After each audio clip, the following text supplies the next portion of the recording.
여러분 반갑습니다. 생활뉴스 계속해서 대구 경북 소식을 전해드리겠습니다.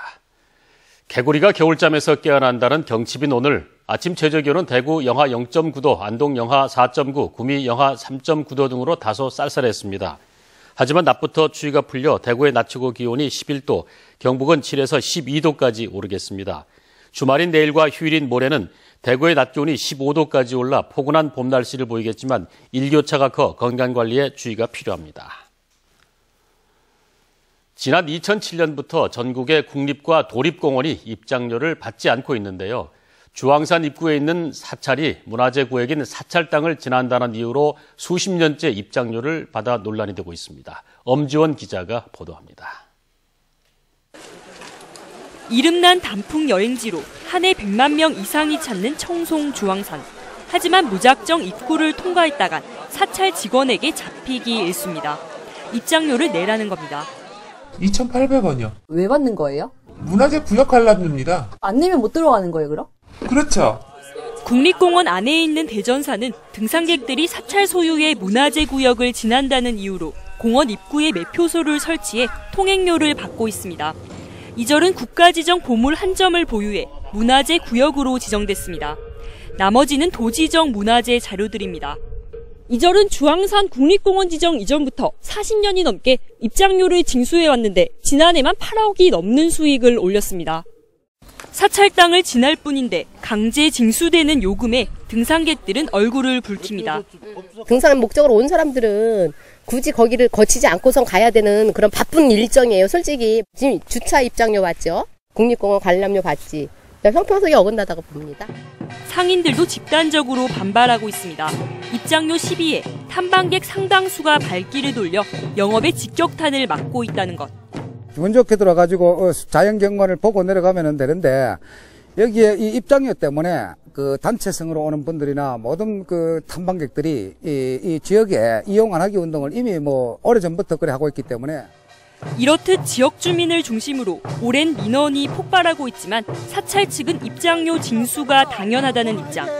문화재가 사찰에 많이 있습니다. 그러다 보니까는 개방을 갖다가 요청하면서 입장료를 받게 법에 의해서 받고. 이 같은 요금을 받는 사찰은 전국 22곳, 특히 지리산 천은사의 경우 2년 전 부당 징수라는 대법원 판결까지 받았지만 초법적인 징수 행위는 계속되고 있습니다. MBC 뉴스 엄지연입니다. 새정치민주연합 영남지역 5개 시도당 위원장들이 오늘 문재인 당대표를 면담해 선거제도 개편 등을 건의합니다. 영남권 5개 시도당 위원장들은 지난달 11일 부산에서 공식 연대기구를 발족한 뒤 첫 공식 행사로 문재인 대표 면담을 갖고 권역별 비례대표와 석패율제 등 선거제도 개편과 지방분권 정당 확립, 수도권 규제 완화 반대 등 정치와 정당 개혁을 위한 5대 과제를 논의합니다. 대구시는 지난 2009년부터 추진해온 승용차 요일제 확대를 위해 공공기관과 민간기업 등을 대상으로 요일제 미가입자를 수시로 파악해 참여를 독려할 계획입니다. 또 구군 주민센터의 중심으로 통장과 반장과 각종 자치위원회를 통해 시민들의 참여를 독려하고 대규모 행사장에서 요일제 홍보 활동도 벌일 계획입니다. 대구시는 요일제 가입자에게 자동차세 5% 감면과 공영주차장 요금 할인 등 다양한 혜택을 주고 있습니다. 교회와 성당에 잇따라 불을 지른 40대가 경찰에 잡혔습니다. 대구 동부경찰서는 어제 오후 4시 반쯤 신천동의 한 성당 교리실 책장에 불을 지르고 1시간 뒤에는 500m 떨어진 다른 교회 2층 창고에 다시 불을 지른 혐의로 41살 박 모 씨를 구속했습니다. 교회 화재로 50대 목사가 연기를 마셔 병원 치료를 받기도 했는데 경찰 조사에서 자폐 증상이 있는 박 씨는 여러 사람이 있는 곳에 불을 지르면 희열을 느껴서 그랬다고 진술했습니다.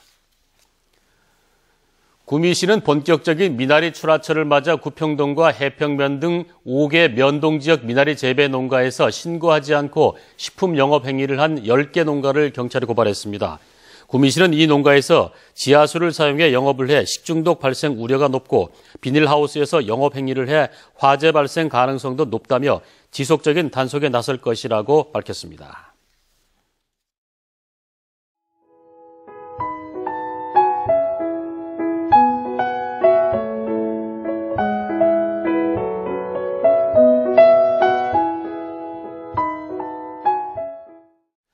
이상으로 MBC 생활뉴스 마치겠습니다. 함께해 주신 여러분 고맙습니다.